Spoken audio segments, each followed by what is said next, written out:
Panimula, Outer Gods. Ito ang tawag sa mga nilalang na ito, mga nilalang na namumuhay hindi sa sanlibutan, kundi sa kakaibang dimensyon. Hindi lamang iisa ang mga ito, kundi napakarami nila. Kilala ang mga ito sa tawag na makapangyarihang nilalang o absolute being. Iba't ibang kakayanan, iba't ibang kapangyarihan, mga nilalang na hindi katulad ng mga tao, dahil ang mga ito ang naglilikha ng napakaraming kalawakan at sanlibutan.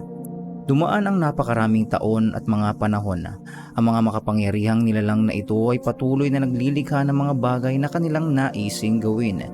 At sa mga panahon na kanilang paglikha, gumawa rin ang mga ito ng mga anyong bagay, mga nilalang at mga batas para sa kanilang mga nilikha. Kaya lang sa patuloy na pagdaan ng maraming panahon, dumating ang mga pagkakataon na ang mga makapangyarihang nilalang na ito ay nainip, nabagot, kaya't may kung anong bagay ang tumakbo sa kanilang isipan para mawala ang kanilang mga pagkainip at matuwanan ng lubusan. At iyon ay ang panoorin ang digmaang nagaganap sa mga nilalang na kanilang mga nilikha. Ito ang mga bagay na kanilang pinagkakatuwaan ngayon.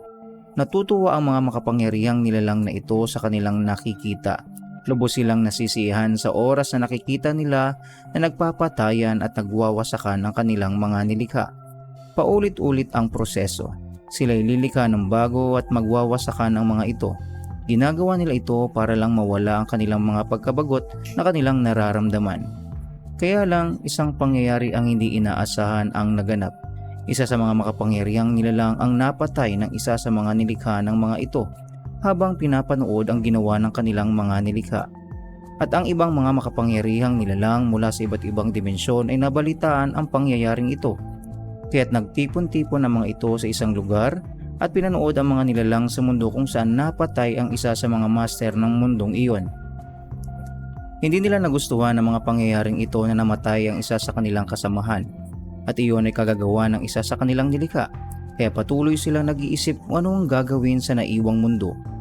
Kahit na ganoon ang nangyari na may nilalang ang kayang patayin ang isa sa mga makapangyarihang nilalang, hindi sila nabahala sa pangyayaring ito at nakabuo ng isang desisyon ang mga nilalang na ito. Ang mundo, ang kapangyarihan na walang nagmamay-ari nito, ay napagdesisyon ng kunin ng mga absolute being at ang sino man mauna sa kanila na kunin ito ay ang siyang magmamay-ari ng nasabing kapangyarihan at nasasakupan. Sa mundo ng mga tao, isa sa mundo na nilikha ng mga makapangyarihang nilalang, ang nag-iisang mundo na walang master dahil isa sa mga taong namumuhay rito ang siyang pumatay sa naglikha ng mundong ito. May isang mag-aaral ang masayang-masaya dahil nagawa nitong makapasok sa isa sa mga sikat na paaralan sa Korea, ang Korea University of Arts. At ang taong ito ay ang ating bida. Narinig ng mga kamag-aral nito ang sinabi ng naunang mag-aaral, kaya't hindi sila makapaniwala sa kanilang narinig. Dahil doon agad na nanlumo ang mga kalalakihan at mukhang kaibigan ito na mag-aaral na tuwang-tuwa. Dahil sabi ng mga mag-aaral na nakasuot na kulay brown na kasuotan, paano nga katulad mo Suho na napakasimple, walang kalatoy-latoy ay nakapasok sa College of Art? Sabi ng lalaking hawak-hawak si Suho. Ang isa naman ay umiiyak kasi hindi rin ito natanggap. Na nagsabi naman, paano na ito? Kailangan ko uling mag-antay pa ng 1 taon para sumubok uli. Sabi ng isang mag-aaral, si Suho naman ay tuwang-tuwa dahil makakaalis na raw siya sa impyernong lugar na kinaroroonan nila. Habang nag-uusap si Suho at ang kanyang mga kaibigan, may isang lalaki ang lumapit rito at nagsabi, binabati kita, Song Suho. Nabalitaan ko nakapasok ka raw sa College of Art. Sabi ng lalaki sa tabi nito. Hinarap naman agad ni Suho ang lalaking bumati sa kanya na mukha namang isang basag ulo na mag-aaral. Muling nagsalita ang lalaking may malapulang buhok. Hindi ko alam na ganito ka pala katalentado, Suho. Kailan ka pa naging mahusay? Tanong nito. Kim Song-chul, ikaw na naman, sabi naman ni Suho. Agad namang nainis ang lalaki dahil mali na naman ang pagkakatawag ng ating bida sa pangalan nito. Kaya't kanyang sinabi, ang pangalan ko ay hindi Kim Song-chul, kundi Lee Yun-chul. Paliwanag ng lalaki na namumula na sa galit. Ganun ba? Maiksing tugon naman ng ating bida. Muling nagsalita ang lalaking may pulang buhok. Maraming salamat sa iyo dahil ang plano ko na kontrolin ang paaralang ito ay nasira na ng tuluyan dahil sa pakikialam mo, sabi ng lalaki. Oo, salamat rin sa iyo dahil nagawa ko makapagtapos sa paaralang ito, tugon naman ng ating bida. Kasabay ng pag-uusap ng dalawa, nagbulong-bulungan ang mga mag-aaral at sabi ng isa sa mga babae, "Heto na naman tayo, magsisimula na naman ng gulo si Yonchul. Ilang araw na lang magtatapos na tayong lahat, bakit parang bata pa rin ang isang iyan?" Sabi ng babaeng may malamaron na buhok. Ayun na nga di na talaga siya nagbago, sagot naman ng babaeng may dilaw na buhok. Dagdag pa ng isa sa mga babaeng nag-uusap habang nakatingin sa ating bida. Bakit ba napakalupit ng taong iyan sa taong gusto lamang naman mamuhay ng masaya matapos mawala ang kanyang mga magulang? At ayun na nga, tunay ngang basagulero ang taong may pulang buhok dahil agad na itong pumorma na aatake kay Suo. At gamit ang kanyang kanang braso ay talagang patitikimin nito ng suntok ang ating bida. Si Suho naman ay hindi basta-basta. Bago pa ito matamaan ng lalaki, agad itong lumundag at tinuhod ang mukha ng lalaking gusto siyang suntukin. At nagsabi ang ating bida, bakit ba ayaw mong maging masaya at tahimik na buhay bago tayo magtapos? At gustong gusto mo lagi ng away? Tanong na inis ng ating bida. Kaya lang, biglang napahinto itong si Suho. At nang laki ang kanyang mga mata at hindi makapaniwala sa kanyang nakita. Ayun naman pala, kahit na pinuruan niya ang lalaki ay hindi man lang ito natinag at muling pinalakas ang kanyang kanang braso at susuntuking muli ang ating bida. At ayun na nga, sa lakas ng pagkakatuod ni Suho sa lalaking ito, nagkapasa at dumugo lamang ang pinsala sa ilong ng lalaki at nasabi pa nito, anong klase itong aking nararamdaman? Bakit hindi ako nakakaramdam ng sakit? Pagtataka ng lalaking ito. At ngayon ay muli niyang pinapalakas ang kanyang kanang kamao na may kung anong aura ang bumabalot rito na talagang hindi basta-basta ang suntok na pakakawalan ng taong ito. Nagliliwanag na ng gusto ang kanang braso ng lalaki.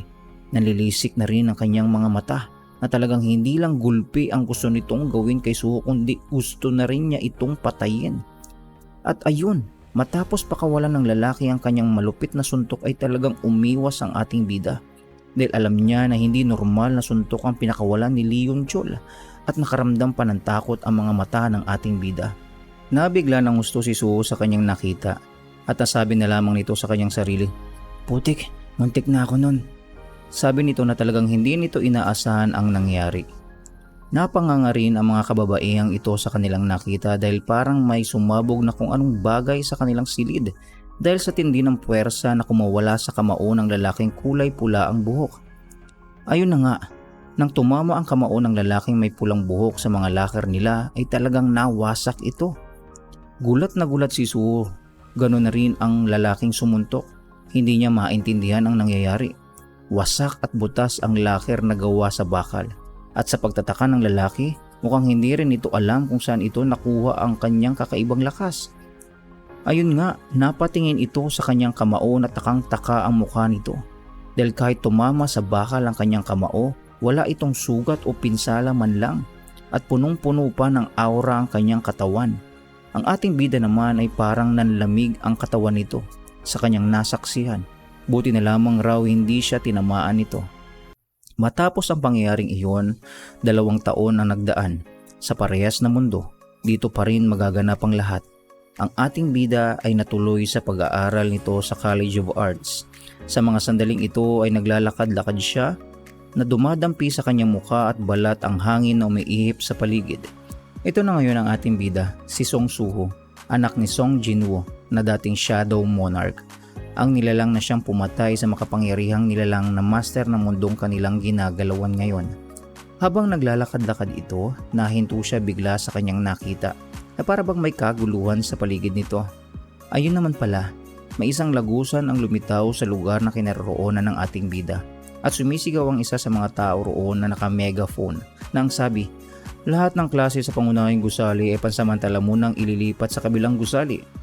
Kaya maraming bantay sa lugar na ito ay dahil ang mga hunter ay kasalukuyang nire-raid ang gate na lumitaw. Dahil sobrang lapit ngayon ng ating bida, pinagbabawalan sila ng mga bantay na lumapit pa. Sabi ng isa sa mga lalaking bantay na nakaitim, gaano nakatagal sila nang pumasok ang mga hunter sa gate na ito? Sumagot naman ang isa, sobra 8 oras na po. Dahil dirang gate lamang po ito, tiyak na malapit na po silang makalabas, sabi ng lalaki. Ang iba sa mga tao ay nag-aalisan na. Ang iba naman ay nag-uusisa sa mga nangyayari. Ang ating bida ay naiwang nakatayo sa gitna na may kung anong bagay ang tumatakbo sa kanyang isipan. Tahimik, seryoso, at parang ang lungkot ng mga mata nito. Isang gate na naman ang lumabas, sabi ng ating bida, na para bang may masamang karanasan ito sa mga gate na naglalabasan. Naisip pa ng ating bida na ang kanilang mundo ay sobrang nag-iba at nagbago. Simula nang lumabas ang mga gate rito ay hindi na naging normal ang pamumuhay ng mga tao. Ang mga gate ay mga lagusan patungo sa mga dungeon na kung saan naroon naman ang napakaraming halimaw. At simula raw mangyari iyon, ang mga tao rin ay nag-iba na. Dahil nagkaroon ang ilan sa mga tao ng kakaibang lakas, kakayanan para labanan ang mga halimaw. At ang tawag sa mga ito ay mga superhumans na may kakayanang gumamit ng mana at mga kakaibang sandata. At kasabay noon, isinilang rin ang mga nilalang na tinatawag na mga awakeners.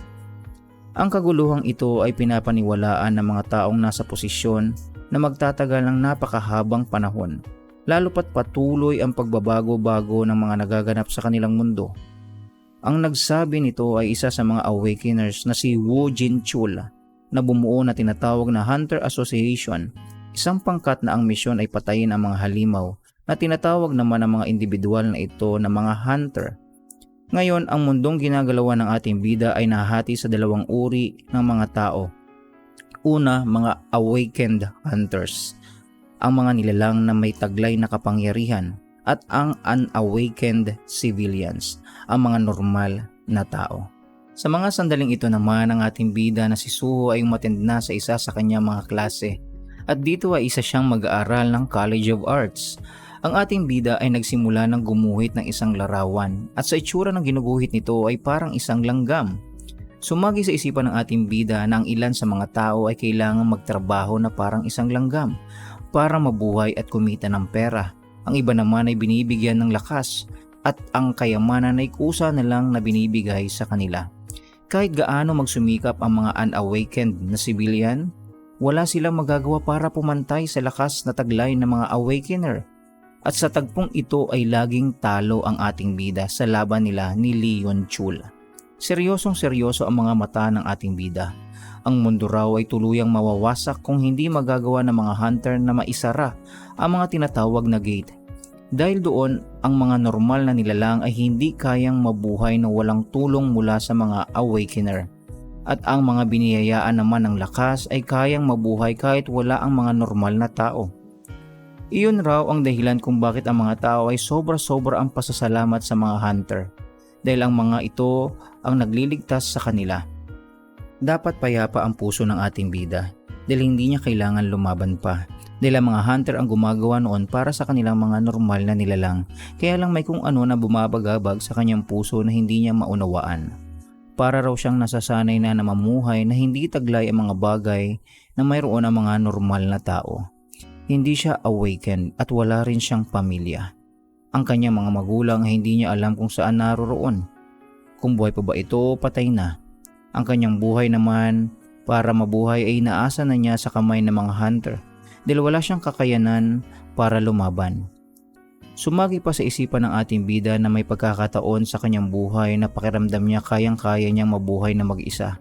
Kaya lang habang tumatagal ay nagsasawa at napapagod na siya. At pakiramdam niya ay wala na siyang pag-asa. Palagi pang naririnig ni Suho mula sa kanyang ina noong panahon na kasama pa niya ito, na habang tumatagal ay nagiging katulad siya ng kanyang ama. Biglang nagulat si Suho dahil may kung sino man ang tumawag sa kanyang pangalan at nagising ito sa kanyang bahagyang pagkakawala sa sarili na parabang nananaginip ito ng gising. "Ano po iyon, sir?" sabi ni Suho sa lalaking tumawag sa kanyang pangalan. "Mabuti naman na talagang tutok na tutok ka dyan sa ginagawa mo," sabi ng lalaki. "Anong dinodrawing mo at hindi mo kaagad narinig ang tawag ko?" tanong ng guro. Wala naman po. Nagdrawing lang ako ng kung anong pumapasok sa isip ko," sagot naman ni Suho. "Isang langgam ba ang ginuguhit mo? Kakaiba iyan sa normal na langgam. Napakalawak ng imahinasyon mo, Suho. Para siyang taong langgam," sabi ng guro. Na kahit naman si Suho ay nagtataka kung bakit iyon ang kanyang ginuguhit. Ito ang ginuhit ng ating bida si Vero, ang isa sa malakas na alagad ng kanyang ama, isang shadow ant. Ginuhit niya ito ng walang intensyon, na hindi alam kung may ganito bang nilalang o wala. Kusa na lamang itong lumabas mula sa kanyang isipan na parabang ang kanyang isipan ay matagal nang nakakita ng bagay na ito.